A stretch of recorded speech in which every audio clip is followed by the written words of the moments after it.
반갑습니다, 여러분. 게시탐정입니다. 네, 오늘 다가오는 6월드 이제 두 번째 시간입니다. 조지 오웰의 1984년이 처음 출간됐을 때 이 책을 읽던 독자들은 이제 대강 봐도 이 작중에서 시대 배경이 너무 을씨년스러운 분위기에다가 철저하게 일당 독재로 통제된 공산주의 체제라서 이제 대체 여기는 어떤 나라일까 의아해하다가 런던이라는 지명이 등장하자 거기가 영국임을 알게 돼서 첫 번째로 놀랬다고 해요. 그런데 후반부에서 런던을 포함한 그 나라 오세아니아가 다름 아닌 미국이 영연방을 합병해서 수립한 나라였음을 알고 두 번째로 놀랬다고 합니다. 본 게시탐정이 처음으로 이 1984년이라는 책이 있다는 걸 알게 된 것은 과거에 대한항공 858기 칼기를 폭파시켰다가 귀순한 난파공작원 김현희 씨의 회고록이었어요. 이 책입니다. 이제 여자가 되고 싶어요. 1, 2권인데 저 둘 다 있습니다. 이 책에서 김현희 씨는 자기가 남한에서 1984년을 읽었을 때 김일성이 이 책을 보고 배워서 따라가는 거 아닌가 싶을 정도로 북한 공산체제와 너무 흡사한 모습에 깜짝 놀랐다고 언급했는데, 제가 이 책에서 처음 이제 이 1984년이라는 책이 있다는 걸 알게 된 거예요. 그만큼 조지 오웰의 1984년에서 묘사된 오세아니아, 즉 미국, 영국, 서방의 모습은 빼도 박도 못하는 공산주의, 사회주의 체제였습니다. 물론 러시아가 유럽을 합병해서 수립했다는 유라시아도 네오볼셰비즘이라는 좀 공산틱한 체제라고는 하지만 출간 당시에는, 그러니까 이 1984년 책이 출간된 당시에는 공산주의 소련이 멀쩡하게 존재했기 때문에 그걸 그대로 반영한 게 아닐까 했던 거죠. 보시면은 1984년이 출간된 1948년 당시의 영국과 서방 독자들은 자신들의 나라가 이런 공산체제가 될 거라고는 단 1도 생각하지 못했을 겁니다. 조지 오웰은 왜 영미 서방을 공산체제로 묘사했던 걸까요? 이 1984년의 후반부에 보면은 책 속에 또 다른 책이 등장해요. 제목은 과도 집단주의의 이론과 실제라고 합니다. 작중에서 이제 반체제 그룹의 지도자 임마누엘 골드슈타인이 썼다는 저서예요. 그 책은 거의 금기시돼 가지고 제목도 불리지 못하고 그 책이라고만 언급됩니다. 해리포터에서 이제 볼드모트를 부를 때 이름을 부르지 않고 그 사람 이렇게 언급하는 거랑 좀 비슷해. 윈스턴은 이제 자신을 반체제 그룹으로 안내한 내부 당원 오브라이언을 통해서 그 책을 빌려 있습니다. 당연히 그 책은 골드슈타인의 저서는 개뿔, 사상경찰인 오브라이언이 반동분자들을 낚으려고 쓴 겁니다. 그런데 동기야 어떻든 내용은 굉장히 디테일해요. 어쩌면 책 속의 책이라는 장치를 통해서 조지 오웰이 자신이 예측하는 대환란 시대의 청사진 설정을 브리핑해 주는 게 아닌가 싶을 정도로요. 윈스턴이 줄리아에게 이제 책을 읽어주는데 3장인 전쟁은 평화를 보면 이런 내용이 나옵니다.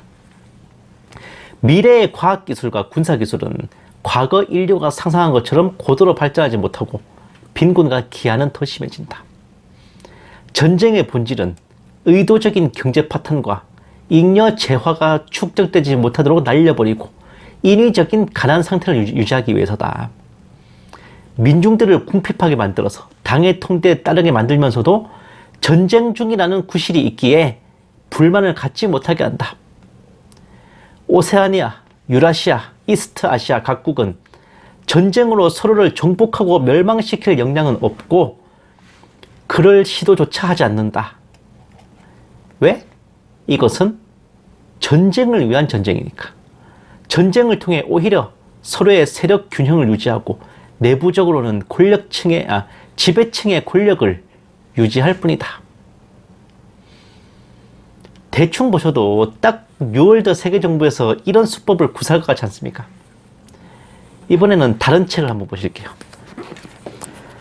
조지 오웰의 1984년은 그 책 제목이 1984년이지만은 요거는 1984년에 출간된 소설 겸 대환란 시나리오인 휴거 그 이후의 생존이란 책이에요.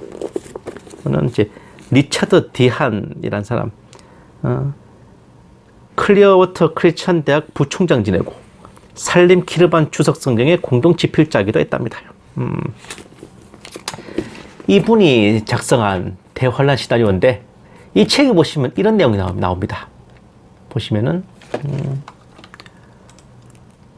여기서는 이제 적그리스도가 집권하기 전에 이미 유럽 합중국이 존재해요.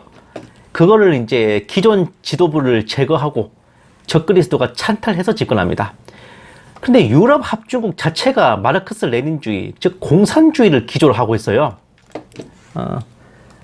인민의 대목적 마르크스 레닌주의 계급투쟁에 우리의 강령을 두고 있습니다.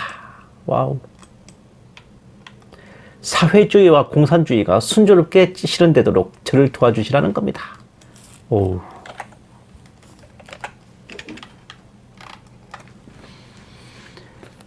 조지 오웰의 1984년 그리고 휴거 그 이후의 생존, 요 두 책의 공통점은 우리가 아는 그 서구 유럽이 공산화되고 그를 통해 뉴월드화로 이어진다는 건데 왜 이런 설정이 나오게 된 걸까요?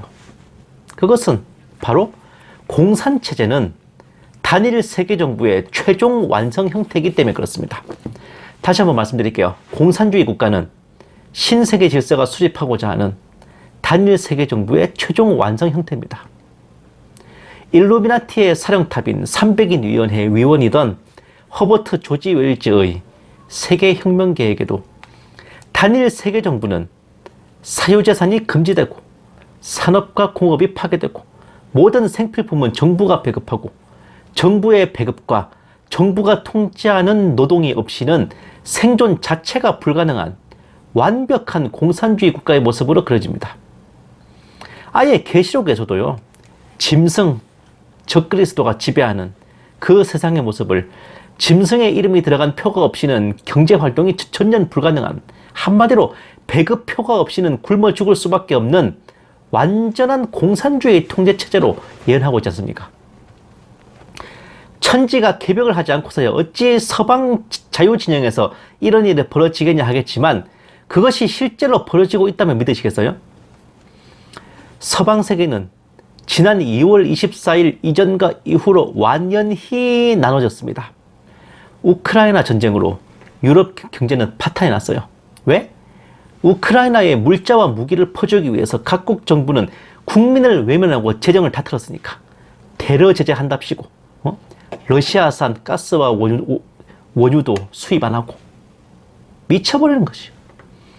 분노한 국민들의 반발로 정권이 교체된 나라들도 있지만 이미 파탄난 경제는 복구될 기미가 없어요. 곧 다가올 겨울에 에너지난도 예정된 수준입니다. 게다가 이런 상황을 수습하고 민중들을 보살펴야 할 유럽연합 지도부는 아주 무서운 속셈을 품고 있었는데 유럽연합의 대내적인 행정 수반 역할을 하는 EU 집행위원장이 우르슐라 폰 데어 라이엔은 러시아와의 관계를 정상화해서 에너지 도입을 재개하는 대신 수요가 치솟지 않도록 억지로라도 전력 사용을 줄여라. 에너지 배급제를 시행해라. 에너지 회사들은 이익 상한선을 설정해라. 얼마 이상 이익금을 못 가지게. 그 이상의 이익금은 재생에너지 사업에 강제로 투자해라. 미래를 위한 에너지 보험이니까. 러시아산 에너지에 대해 가격 상한제를 실시해라. 얼마 이상으로 안 산다. 미치겠다, 그죠? 자본주의 시장 경제 체제를 개코로 지지는 이런 빨갱이 같은 소리를 하고 있었던 겁니다.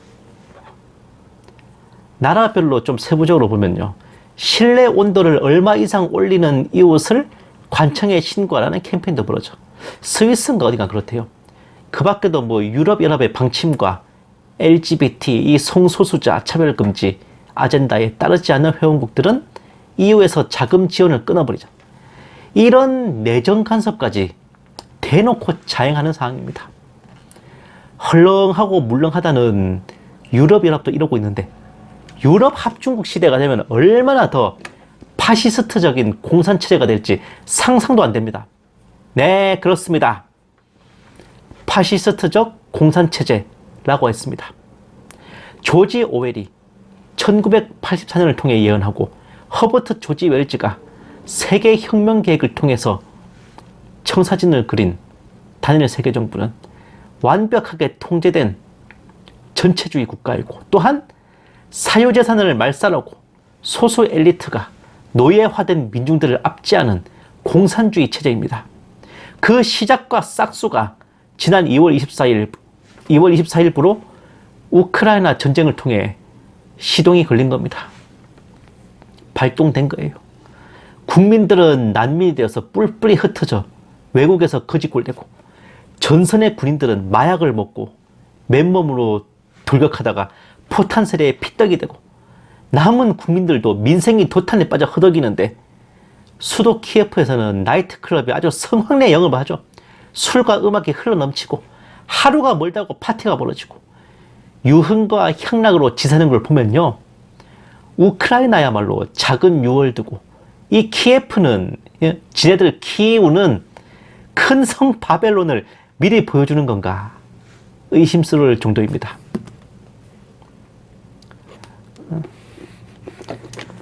이 책에서 나오는 내용인데 보세요.